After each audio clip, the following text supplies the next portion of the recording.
The Russo-Kazan Wars was a series of wars fought between the Khanate of Kazan and Muscovite Russia from 1438, until Kazan was finally captured by Ivan the Terrible and absorbed into Russia in 1552. Wars of Vasily II. In 1438, a year after the Khanate's foundation, the very first Khan of Kazan, Oleg Maksumat, advanced on Moscow with a large army. Vasily II of Moscow fled from his capital across the Volga River, but the Tatars refused to pursue the campaign and turned back to Kazan after devastating Kolomna and the locality. The campaign of 1445 was disastrous for Muscovy and had major repercussions in Russian politics. Hostilities broke out when Khan Maksumat took the strategic fortress of Nizhny Novgorod and invaded Muscovy. Vasily II mustered an army and defeated the Tatars near Murom and Gorokhovets. Thinking the war over, he disbanded his forces and returned to Moscow in triumph, only to learn that the Tatars had besieged Nizhny Novgorod again. A new army was mustered and marched towards Suzdal, where they met the Russian generals who had surrendered Nizhny to the enemy after setting the fortress on fire. On 6 June 1445, the Russians and the Tatars clashed in the Battle of the Kamenka River near the walls of St. Euphemius Monastery. The battle was a resounding success for the Tatars, who took Vasily II prisoner. It took 4 months and an enormous ransom to salvage the monarch from captivity. Wars of Ivan III. Kashmir. A fragile peace was broken in 1467, when Ivan III of Russia decided to support his ally Kashim's claims to the Tatar throne and declared war on the ruling Khan Ibrahim. Ivan's army sailed down the Volga, with their eyes fixed on Kazan, but autumn rains and Rasputites hindered the progress of Russian forces. When frosty winter came, the Russian generals launched an invasion of the northern Vyatka region. The campaign fell apart for lack of unity of purpose and military capability, but many atrocities were reported when the Russian army devastated Udmurtia. The following year, the Russians set out from Kotelnik in the Vyatka woods. They sailed down the Vyatka River and the Kama towards the Volga, pillaging merchant vessels on the way. In response, Ibrahim mounted a counter-offensive, overran Vyatka, and forced local inhabitants into subservience. In 1469, a much stronger army was raised and, sailing down the Volga and the Oka, linked up in Nizhny Novgorod. The Russians marched downstream and ravaged the neighborhood of Kazan but did not dare to lay siege to the Tatar capital, because Kashim's widow had pledged to negotiate an advantageous peace with Ibrahim. In the meantime, the units from Yaroslavl and Veliki Ustyug vainly attempted to win Vyatka to the Russian side. After negotiations were broken, the Tatars clashed with the Russians in 2 bloody but indecisive battles. In autumn 1469, Ivan III launched a third invasion of the Carnac. The Russian commander, Prince Daniel Kumsky, besieged Kazan, cut off water supplies and compelled Ibrahim to surrender. Under the terms of the peace settlement, the Tatars set free all the Russian prisoners they had captured in the 40 previous years.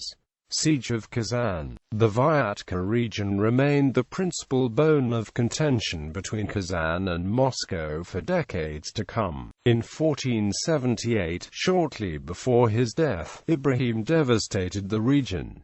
In revenge, Ivan III sent his generals to sack the neighborhood of Kazan. At that time Ibrahim died and was succeeded by Ilam, whilst his brother Maksumat Amin fled to Moscow. Ivan III allowed him to settle in Kashira and pledged his support for Maksumat's claims to the Tatar throne. It was not before 1487 that Ivan found it prudent to intervene into Kazan affairs and to replace Ilam with Maksumat Amin. Prince Kumsky sailed down the Volga from Nizhny Novgorod and laid siege to Kazan on the 18th of May.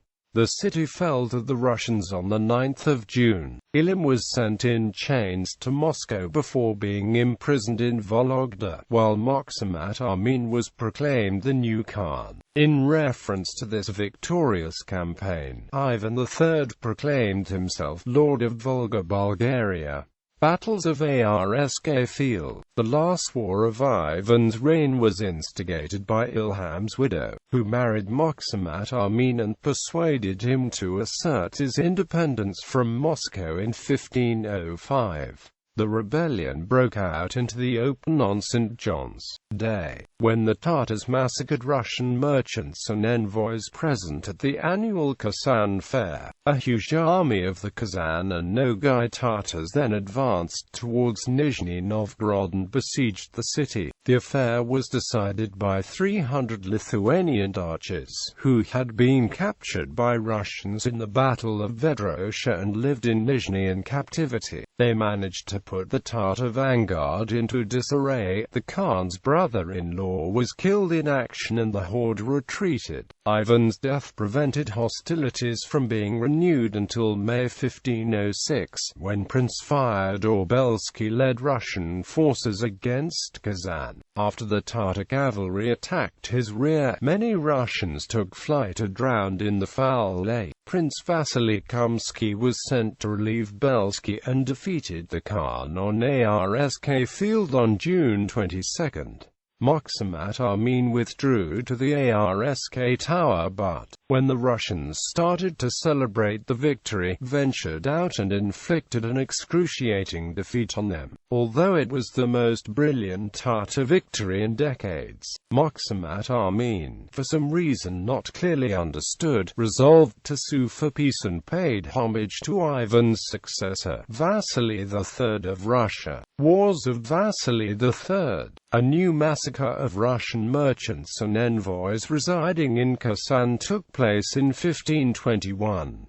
Vasily III was so enraged that he forbade his subjects to visit the Kazan fair again. Instead, the famous Makariev fair was inaugurated downstream from Nizhny Novgorod, an establishment which undermined the economical prosperity of Kazan, thus contributing to its eventual downfall. In 1524, Prince Ivan Belsky led the 150,000-strong Russian army against the Tatar capital. This campaign is described in detail by a foreign witness, Herberstein. Belsky's huge army spent 20 days encamped on an island opposite Kazan, awaiting the arrival of Russian cavalrymen. Then news came that part of the cavalry had been defeated, and the vessels loaded with provisions had been captured by the Tatars. Although the army suffered from hunger, Belsky at once laid siege to the city, and soon the Tatars sent their envoys proposing terms. Belsky accepted them and speedily returned to Moscow. Prince Belsky returned to the walls of Kazan in July 1530. The Khan had fortified his capital and built a new wall, yet the Russians set the city ablaze, massacring many inhabitants and causing their enemy, Safavidsky, to withdraw to Arsk. The Tatars sued for peace, promising to accept any Khan appointed from Moscow. The Tsar put Khanate, Shahagali's younger brother, on the throne. He was murdered by the anti-Russian faction in 1535. Russian chronicles record about 40 attacks of Kazan Khans on the Russian territories in the first half of the 16th century. Half of Kazan raids occurred in 1530s and 1540s. Besides 1521, most ruinous Kazan attacks occurred in 1522, 1533, 1537, 1538, 1539, 1540, 1541 Wars of Ivan IV.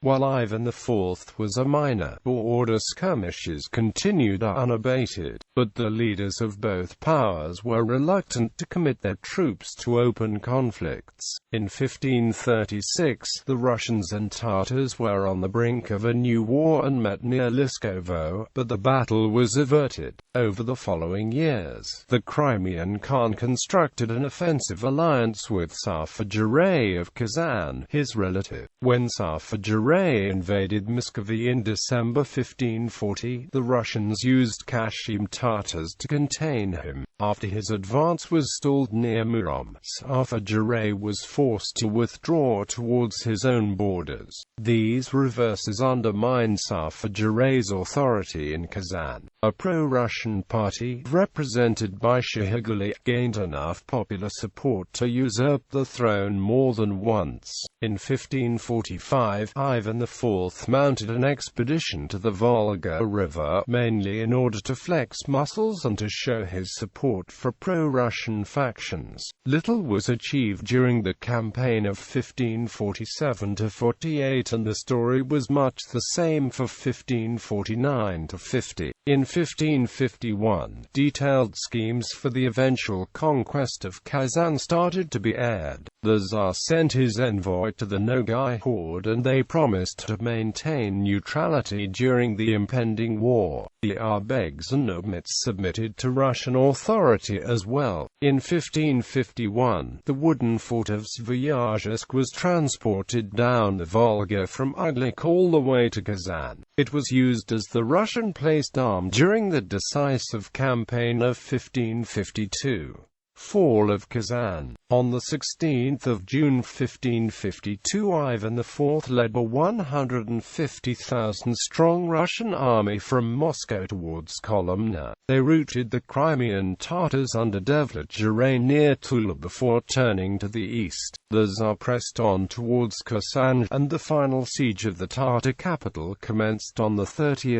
August. Under the supervision of Prince Alexander Gorbatishuisky, the Russians used ram weapons, a battery tower, mines, and 150 cannon. The Russians had the advantage of efficient military engineers, such as Ivan Vyrodkov Nemchin Erasm from the Grand Duchy of Lithuania, and the English engineer Butler. The besiegers blocked the city's water supply and breached the walls before the final storming on 2 October led to the taking of the city of Kazan, the razing of its fortifications, and the massacre of much of the population. The Kazan Chronicle reports the killing of 110,000 both civilians and garrison, and the release of 100,000 Russians whom the Khanate had held captive. The fall of Kazan had as its primary effect the assertion of Moscow's control over the Middle Volga. The Bashkirs accepted Ivan IV's authority 2 years later. As a result of the Kazan campaigns, Muscovy transformed into the multinational and multi-faith state of Russia. The Tsar celebrated his victory over Kazan by building several churches with oriental features, most famously St. Basil's Cathedral on Red Square in Moscow. The Siege of Kazan forms the subject of the longest poem in the Russian language, Mikhail Geraskov's epic Russo-Kazan. After the fall of Kazan, a guerrilla uprising known as the Kazan Wars started in the region, lasting several years until its final suppression in 1556.